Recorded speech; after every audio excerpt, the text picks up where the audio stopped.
Salam dalam kasih Tuhan Yesus.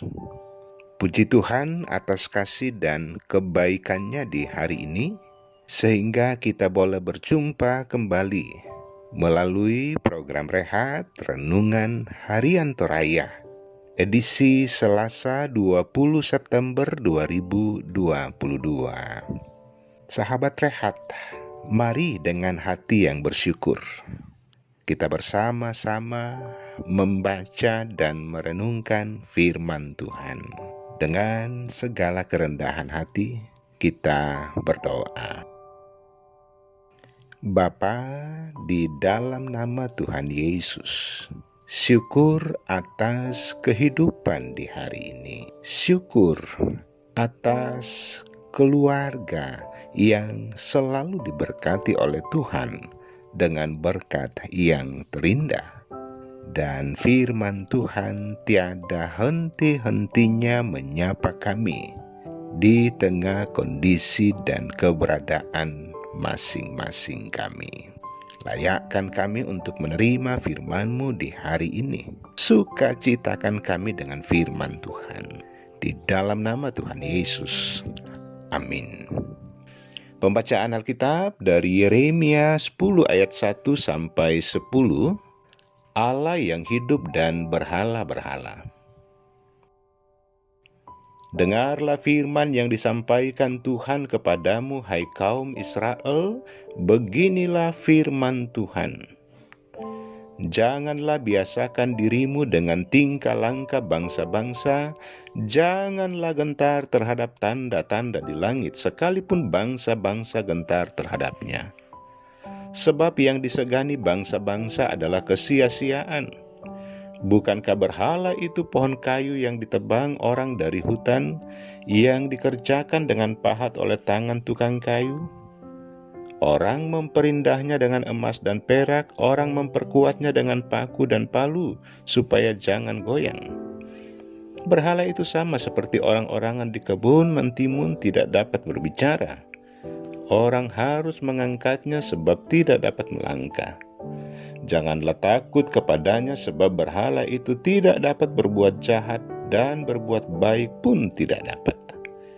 Tidak ada yang sama seperti Engkau, ya Tuhan. Engkau besar dan namamu besar oleh keperkasaan. Siapakah yang tidak takut kepadamu? Ya Raja bangsa-bangsa, sungguh kepadamulah seharusnya sikap yang demikian. Sebab di antara semua orang bijaksana dari bangsa-bangsa dan di antara raja-raja mereka tidak ada yang sama seperti Engkau. Berhala itu semuanya bodoh dan dungu, petunjuk dewa itu sia-sia karena ia hanya kayu belaka. Perak kepingan dibawa dari Tarsis dan emas dari Ufas. Berhala itu buatan tukang dan buatan tangan pandai emas. Pakaiannya dari kain ungu tua dan kain ungu muda, semuanya buatan orang-orang ahli. Tetapi Tuhan adalah Allah yang benar, Dialah Allah yang hidup dan Raja yang kekal. Bumi goncang karena murkanya, dan bangsa-bangsa tidak tahan akan geramnya. Amin. Tema Rehat di hari ini, penyembahan yang benar. Sahabat Rehat, penyembahan berhala menjadi tantangan besar dalam kehidupan beragama orang Israel. Bangsa-bangsa di sekeliling Israel mempraktekkan penyembahan berhala dalam berbagai bentuk. Mereka membuat patung sebagai gambaran dewa-dewi yang disembah serta percaya kepada tanda-tanda alam yang ada di langit dengan pemahaman yang mereka buat sendiri. Hal inilah yang mempengaruhi orang Israel sehingga mereka ikut melakukan dan mempercayainya. Karena itu penyembahan kepada Tuhan menjadi terganggu. Tuhan yang satu-satunya layak untuk disembah telah terabaikan dari dalam kehidupan umatnya. Untuk itulah Nabi Yeremia diutus Tuhan untuk menyampaikan pengajaran dan peringatan atas praktek penyembahan berhala yang sudah merasuki umat Tuhan. Nabi Yeremia dengan tegas menyebut perbuatan mereka sebagai sesuatu yang bodoh dan dungu. karena menyembah buatan tangan manusia.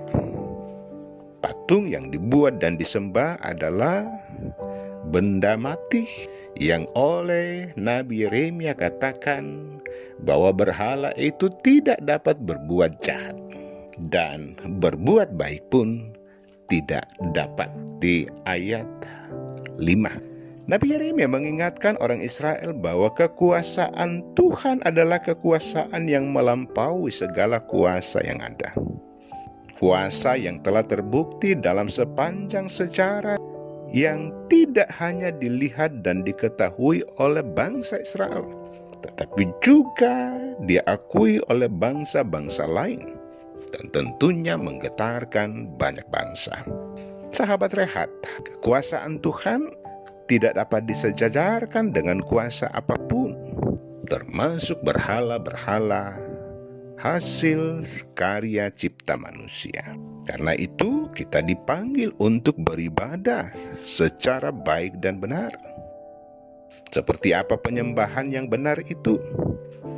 Tidak lain adalah penyembahan yang semata-mata ditujukan kepada Allah, berdasarkan tuntunan dari dalam firman Tuhan sendiri. Terpuji namanya, haleluya.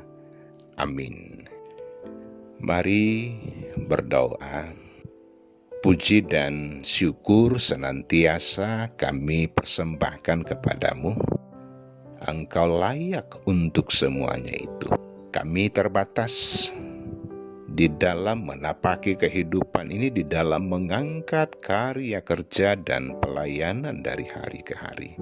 Engkau adalah Allah yang kudus, yang tidak dapat disejajarkan dengan kuasa manapun.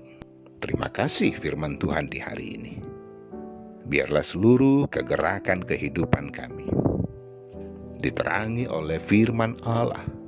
Kami hidup dari setiap firman Tuhan Bapa di sorga di hari ini, hari baru yang Tuhan karuniakan bagi kami. Tentunya di dalamnya setiap anak-anak Tuhan mempersiapkan diri untuk beraktivitas, mempersiapkan diri kembali ke dalam tugas dan tanggung jawab sehari-hari, dengan percaya dan mengandalkan Tuhan. Semua anak-anak Tuhan dimampukan untuk bekerja dengan lebih baik. Bapa di sorga, selalu kami mohonkan kepadamu bahwa Tuhan terus menguatkan anak-anak Tuhan yang lemah, yang sakit, yang bergumul, dan yang juga mengalami persoalan-persoalan kehidupan yang lain. Anak-anak Tuhan yang berduka, Tuhan sanggup memulihkan, Tuhan sanggup memberikan penghiburan bagi mereka. Bahwa di setiap peristiwa duka cita yang ada, kuasa Tuhan senantiasa nyata. Bapa di sorga, berkati lingkungan masyarakat di mana kami hadir dan berada. Berkati pemimpin-pemimpin, berkati pemerintah kami. Terpujilah Engkau. Mohon ampun segala dosa kami di dalam nama Tuhan Yesus. Amin. Sahabat Rehat yang dikasihi Tuhan Yesus, demikian sapaan firman Tuhan. Tuhan Yesus memberkati.